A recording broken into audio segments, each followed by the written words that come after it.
नमस्कार दोस्तों, आप सभी का स्वागत है आपके अपने और हम सबके भरोसेमंद चैनल पर।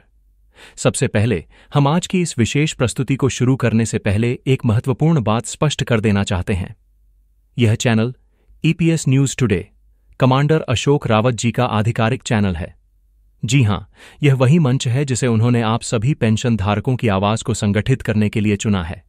हम सब जो इस चैनल पर कार्यरत हैं केवल कर्मचारी साथी हैं और हमारा एकमात्र ध्येय, हमारा एकमात्र कर्तव्य कमांडर साहब की आवाज, उनके संदेश और उनके संघर्ष को आप तक, देश के कोने कोने तक पहुंचाना है।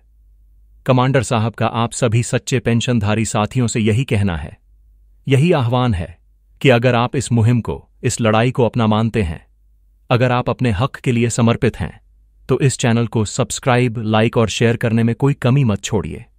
इसे हर उस पेंशनधारी तक पहुंचाइए जो अभी तक इस आवाज से नहीं जुड़ा है। याद रखिए, यही वह मंच है, यही वह डिजिटल किला है जहां से हमारी संगठित आवाज सरकार के बंद कानों तक पहुंचती है, जहां से हम अपनी एकता का प्रदर्शन करते हैं। तो चलिए साथियों, देर किस बात की है, कमांडर अशोक जी के नेतृत्व में उनके साथ कंधे से कंधा मिलाकर अपनी जायज मांगों की इस निर्णायक लड़ाई को हम सब मिलकर आगे बढ़ाते हैं। और अगर किसी भी कारणवश आपने अब तक इस चैनल को सब्सक्राइब नहीं किया है, तो यह सबसे सही समय है। इस चैनल को जल्दी से जल्दी सब्सक्राइब कर लें और उस घंटी वाले आइकॉन, बेल आइकॉन को दबाकर ऑल पर सेट कर लें ताकि कोई भी महत्वपूर्ण सूचना आपसे छूट न जाए।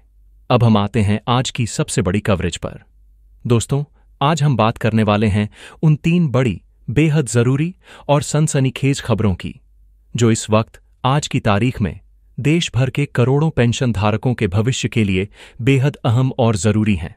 यह सिर्फ ईपीएस 95 पेंशनरों की बात नहीं है। अगर आप केंद्र सरकार के कर्मचारी हैं, या आप राज्य सरकार के कर्मचारी रह चुके हैं, या आप ईपीएस 95 के तहत पेंशन पाने वाले व्यक्ति हैं, तो आने वाले कुछ मिनट आपके लिए, आपके परिवार के लिए, आपकी आर्थिक सुरक्षा के लिए अत्यंत महत्वपूर्ण होने वाले हैं। इसलिए ईपीएस न्यूज टुडे की पूरी टीम की तरफ से आपसे हाथ जोड़कर निवेदन है कि इस वीडियो को, इस रिपोर्ट को 1 सेकंड के लिए भी स्किप मत कीजिएगा। इसे आखिर तक शब्द दर शब्द जरूर देखिएगा और सुनिएगा, ताकि आप सरकार के हर कदम, पेंशनरों के हर आंदोलन और नियमों के हर पेंच से पूरी तरह वाकिफ रहें और किसी भी महत्वपूर्ण अपडेट से आप रत्ती भर भी पीछे न रह जाएं। चलिए शुरू करते हैं आज की पहली और सबसे विस्फोटक खबर के साथ। यह खबर सीधे तौर पर पेंशन की राशि, यानी आपकी मासिक पेंशन को लेकर जो नई हलचल, जो नया उबाल पूरे देश में शुरू हुआ है, उसके बारे में है। जी हां दोस्तों, आपने सही सुना। एक बार फिर ईपीएस 95 के तहत आने वाले लाखों बुजुर्ग पेंशनर्स ने अपनी आवाज को वह बुलंदी दे दी है जिसकी गूंज अब राजधानी दिल्ली के सत्ता के गलियारों में साफ सुनाई देने लगी है। हम बात कर रहे हैं उस न्यूनतम पेंशन की, जो आज की तारीख में किसी मजाक से कम नहीं है। लेकिन अब पेंशनर्स ने अपनी मांगों को लेकर एक नया मोर्चा खोल दिया है। जो जानकारी हमें मिल रही है, उसके अनुसार न्यूनतम पेंशन की मांग को लेकर, विशेष रूप से 700 रुपये मासिक पेंशन और उस पर देय महंगाई भत्ते की मांग को लेकर, अब देश भर के पेंशनर्स एक बार फिर लामबंद हो रहे हैं। यह 700 रुपये की राशि, जो सुनने में भी कम लगती है, उसे महंगाई भत्ते के साथ देने की मांग ने तूल पकड़ लिया है।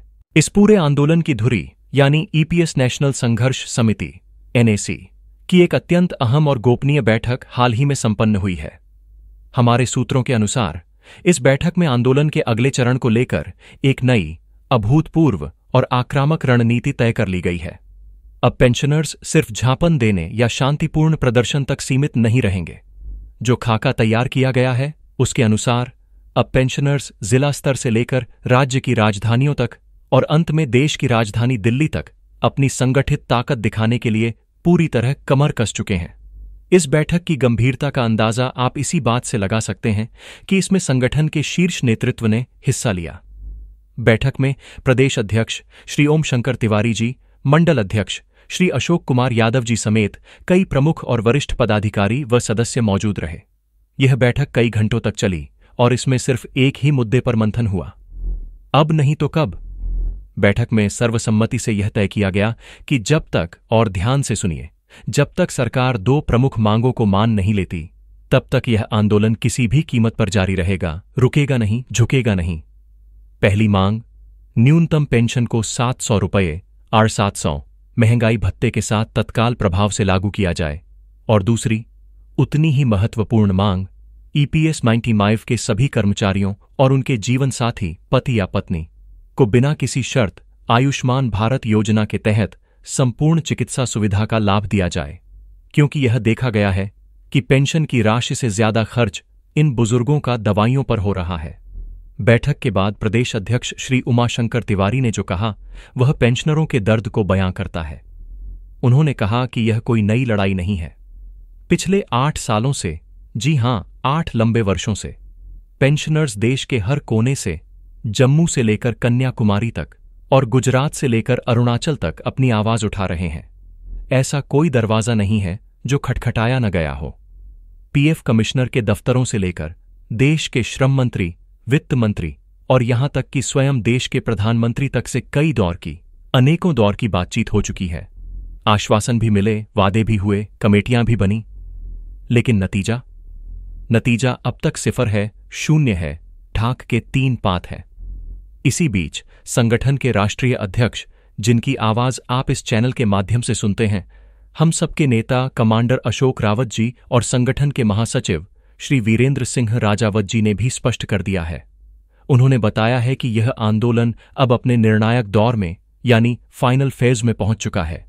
यह करो या मरो की स्थिति है। और अगर सरकार ने इस बार भी इन स्पष्ट चेतावनियों के बाद भी पेंशनरों की मांगों की अनदेखी की, उन्हें नजरअंदाज करने की भूल की, तो इसका परिणाम गंभीर होगा। देश भर में इतने बड़े स्तर पर प्रदर्शन किया जाएगा जिसकी सरकार ने कल्पना भी नहीं की होगी। संगठन के राष्ट्रीय सलाहकार श्री राजेश कुमार शुक्ला जी ने भी इस रणनीति पर अपनी मुहर लगाते हुए कहा कि सरकार की सबसे बड़ी गलतफहमी यह है कि पेंशनर्स बिखरे हुए हैं, लेकिन अब पेंशनर्स अतीत की तुलना में कहीं ज्यादा एकजुट हैं, संगठित हैं। वे सिर्फ संख्या बल के साथ नहीं बल्कि संगठित रहकर एक आवाज में, एक सुर में आगे बढ़ रहे हैं। और जब संगठन और एकता होती है तो जीत ज्यादा दूर नहीं होती। इस बैठक में मंडल सचिव श्री झूप सिंह परिहार जी और कई अन्य वरिष्ठ पेंशनर्स भी मौजूद रहे, जिन्होंने एक स्वर में कहा कि अब धैर्य का बांध टूट चुका है। अब वक्त आ गया है जब सरकार को यह दिखाना होगा, यह साबित करना होगा कि वह अपने उन बुजुर्ग कर्मचारियों की, जिन्होंने अपनी जवानी के 30 से 40 साल देश के निर्माण में लगा दिए, उनकी कितनी परवाह करती है, या यह सरकार सिर्फ जुमलों और वादों की सरकार है। यह तो थी पहली खबर, जहां आंदोलन की आग एक बार फिर सुलग उठी है। अब हम चलते हैं आज की दूसरी बड़ी खबर की तरफ, जो इस आंदोलन के राजनीतिक और सामाजिक प्रभाव को दर्शाती है। यह दूसरी बड़ी खबर पेंशनर्स और सरकार के बीच जो खाई, जो दूरी, जो तनाव पैदा हो गया है, उसे खुलकर सामने लाती है। दोस्तों, ईपीएस 95 पेंशन का मुद्दा अब सिर्फ आर्थिक नहीं रहा, यह एक राजनीतिक और भावनात्मक मुद्दा बन चुका है। पेंशनर्स और सरकार के बीच का तनाव अब बंद कमरों की बैठकों से निकलकर खुलकर सामने आ चुका है। एक वरिष्ठ पेंशनर श्री शशि नायर जी ने हाल ही में एक बयान दिया है जो इस पूरे असंतोष का प्रतीक है। उनका कहना है कि यह सिर्फ सरकारी क्षेत्र की बात नहीं है, बल्कि निजी क्षेत्र के कर्मचारी और पेंशनर, वे सभी जो इस ईपीएस 95 की पीड़ा से पीड़ित हैं, अब सत्तारूढ़ दल के खिलाफ यानी मौजूदा सरकार के खिलाफ लामबंद हो चुके हैं। क्यों? वजह साफ है। श्री नायर ने कहा कि पिछले कई सालों से, विशेषकर पिछले 8-10 सालों से, पेंशनरों को सिर्फ वादे मिल रहे हैं, सिर्फ आश्वासन मिल रहे हैं, लेकिन अमल यानी एक्शन के नाम पर कुछ नहीं हो रहा है। उन्होंने कहा कि सरकार ने एक बार नहीं, कई बार भरोसा दिलाया, कई बार कहा कि हम विचार कर रहे हैं, हम सहानुभूति रखते हैं, लेकिन आज तक कोई भी एक ठोस कदम, एक कंक्रीट फैसला नहीं लिया गया जिससे पेंशनरों को जमीनी स्तर पर कोई राहत मिल सके। अब स्थिति यह है कि पेंशनर्स यह मान चुके हैं, उनका धैर्य जवाब दे चुका है और वे यह समझ चुके हैं कि अगर उन्हें उनका संवैधानिक हक, उनका अधिकार शांति से नहीं मिला, तो वे आने वाले चुनावों में, चाहे वह विधानसभा चुनाव हो या देश का आम चुनाव, वे सरकार को अपने वोट की ताकत से जवाब देंगे। और सरकार को इस चेतावनी को हल्के में नहीं लेना चाहिए। यह कोई छोटी मोटी संख्या नहीं है। देश भर में आंकड़ों के अनुसार करीब 78 लाख पेंशनर्स और उनके परिवार इस समय इस एक मुद्दे पर एकजुट हैं। अगर हम एक परिवार में औसतन 3 वोट भी माने तो यह संख्या 2 करोड़ को पार कर जाती है, जो किसी भी चुनाव का रुख पलटने के लिए काफी है। पेंशनरों का दर्द वास्तविक है। एक तरफ आसमान छूती महंगाई है, दवाइयों के खर्चे हैं, बच्चों की जिम्मेदारियां हैं, और दूसरी तरफ इतनी कम पेंशन कि उसे पेंशन कहते हुए भी शर्म आती है। बढ़ती महंगाई और घटती पेंशन के बीच जीवन यापन करना, 2 वक्त की रोटी का जुगाड़ करना भी मुश्किल हो गया है। बहुत से पेंशनर्स का कहना है कि आज की परिस्थितियों में जो 1000-2000 रुपये की पेंशन मिल रही है, उसमें गुजारा करना असंभव है। वे अपने ही घर में अपने ही बच्चों पर बोझ बन गए हैं। बुजुर्ग पेंशनर्स अपना खुद का खर्च उठाने में असमर्थ हो रहे हैं। सरकार से कई बार, हजारों बार निवेदन किया गया कि पेंशन को वर्तमान जीवन यापन के खर्च के अनुसार सम्मानजनक स्तर तक बढ़ाया जाए, लेकिन अब तक, जैसा कि हमने पहले कहा, कोई भी सकारात्मक जवाब जमीन पर नहीं उतरा है।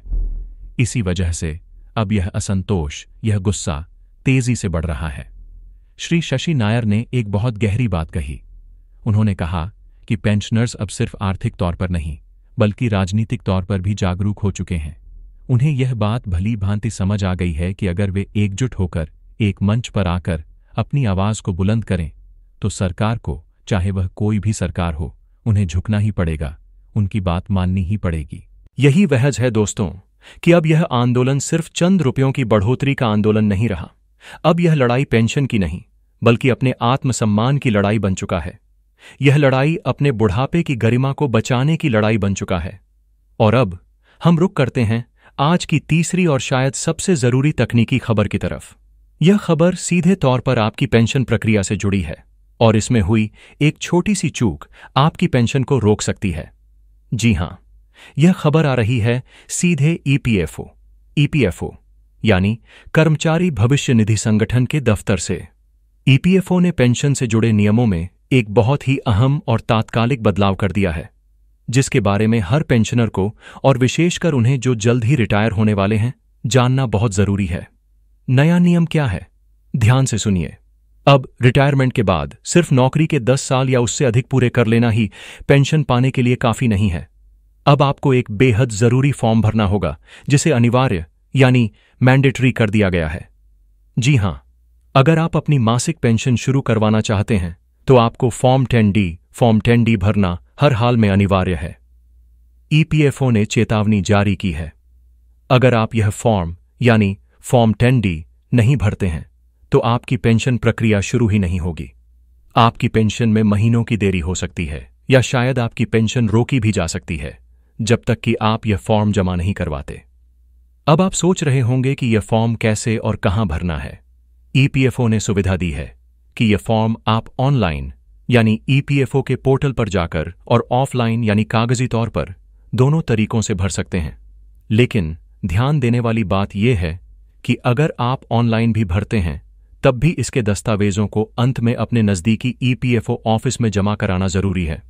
सिर्फ फॉर्म ही नहीं, इस फॉर्म 10D के साथ आपको कुछ जरूरी दस्तावेज यानी डॉक्यूमेंट्स भी जमा कराने होंगे। इनकी लिस्ट आप नोट कर लीजिए।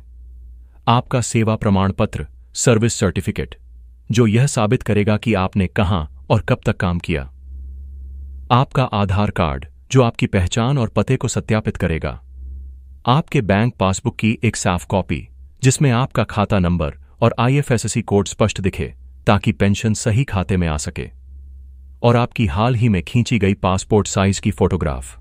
ईपीएफओ ने अपने सर्कुलर में साफ शब्दों में कहा है कि जो पेंशनर्स यह फॉर्म समय पर नहीं जमा करेंगे या फॉर्म में गलत जानकारी देंगे, उन्हें पेंशन मिलने में भारी मुश्किल का सामना करना पड़ सकता है।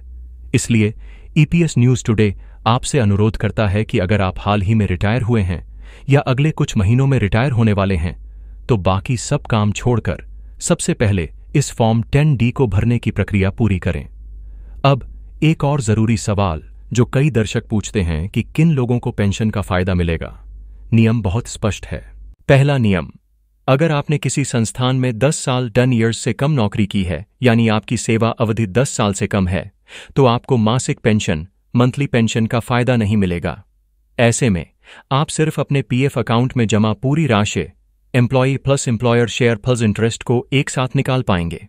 दूसरा नियम, लेकिन अगर आपने 10 साल या उससे ज्यादा समय तक सेवा की है, चाहे एक कंपनी में या अलग अलग कंपनियों को मिलाकर, तो आप रिटायरमेंट के बाद मासिक पेंशन पाने के पूरे हकदार हैं।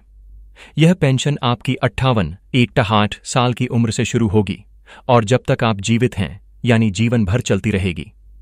एक और बात, अगर कोई कर्मचारी किसी गंभीर अस्वस्थता या विकलांगता के कारण 58 साल से पहले यानी जल्दी रिटायर होता है तो उसे भी पेंशन का पूरा अधिकार रहेगा। बस शर्त यही है कि उसने फॉर्म 10D और बाकी जरूरी दस्तावेज समय पर ईपीएफओ में जमा किए हों। ईपीएफओ ने अपनी आधिकारिक वेबसाइट पर भी इस संबंध में नई गाइडलाइन जारी की है, जिसमें साफ तौर पर बताया गया है कि फॉर्म 10D के बिना आपकी पेंशन प्रक्रिया को अधूरा माना जाएगा और उसे आगे नहीं बढ़ाया जाएगा। अगर किसी पेंशनर को, किसी बुजुर्ग साथी को यह फॉर्म भरने में कोई परेशानी आ रही है तो घबराएं नहीं। आप सीधे अपने नजदीकी ईपीएफओ ऑफिस जा सकते हैं। वहां के जनसंपर्क अधिकारी या संबंधित अधिकारी आपकी फॉर्म भरने में पूरी सहायता करेंगे। यह उनका कर्तव्य है। इसके अलावा ईपीएफओ की वेबसाइट और उनके हेल्पलाइन नंबर पर भी इस फॉर्म से जुड़ी हर छोटी बड़ी जानकारी उपलब्ध है, जिससे आप घर बैठे ही पूरी प्रक्रिया को आसानी से समझ सकते हैं। तो दोस्तों, यह थीं आज की 3 सबसे अहम और बड़ी खबरें जो हर पेंशन धारक के जीवन पर सीधा असर डालती हैं। आइए एक बार जल्दी से आज की तीनों बड़ी खबरों को फिर से दोहरा लेते हैं। खबर नंबर 1, पेंशन की लड़ाई एक बार फिर तेज हो गई है।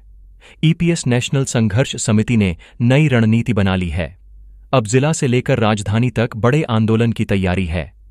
कमांडर अशोक रावत समेत सभी बड़े नेताओं ने निर्णायक दौर का ऐलान कर दिया है। खबर नंबर 2, पेंशनर्स और सरकार के बीच तनाव और नाराजगी अब खुलकर सामने आ चुकी है। श्री शशि नायर जैसे पेंशनरों ने साफ कहा है कि अगर वादे पूरे नहीं हुए तो देश के 78 लाख पेंशनर आने वाले चुनाव में वोट से जवाब देंगे। यह लड़ाई अब पेंशन से बढ़कर सम्मान की लड़ाई हो चुकी है। और खबर नंबर 3, ईपीएफओ का नया और सख्त नियम। पेंशन चाहिए तो फॉर्म 10D भरना अनिवार्य है। अगर आपने 10 साल से ज्यादा नौकरी की है तो रिटायरमेंट के वक्त यह फॉर्म और जरूरी दस्तावेज जमा करना न भूलें, वरना आपकी पेंशन रुक सकती है।